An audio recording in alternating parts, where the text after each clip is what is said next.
Ça va nous arriver de recommencer, de faire une erreur, puis de recommencer, et recommencer, et recommencer, et recommencer.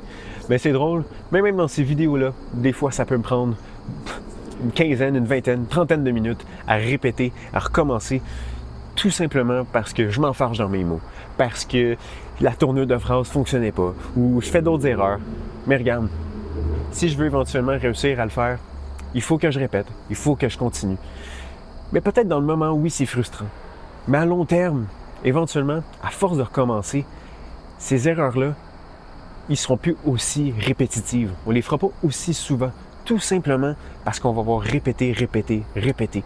Un peu comme quand on était tout petit, qu'on faisait nos premiers pas. On se levait, on tombait. Puis qu'est-ce qu'on faisait? On n'a pas continué à ramper à terre. Bon oui, à un moment donné, c'est frustrant, on continue.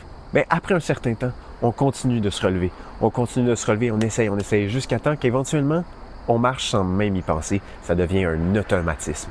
Donc si tu fais des erreurs, mon ami, à place de voir ça comme quelque chose qui t'empêche d'avancer, continue.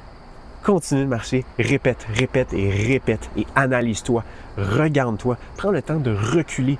Qu'est-ce que tu peux faire de différent? De quelle nouvelle façon tu peux justement avancer pour faire en sorte que dans une éventualité, tu sois en mesure d'être fier de ce que tu fais. Et même si tu en fais beaucoup, que tu es fatigué, prends une pause. C'est correct. Déjà là, le processus est en marche. Tu fais déjà exactement ce qu'il faut pour pouvoir t'ancrer dans cet apprentissage-là. Et il viendra un temps où tu vas pouvoir réussir et tu vas en être fier.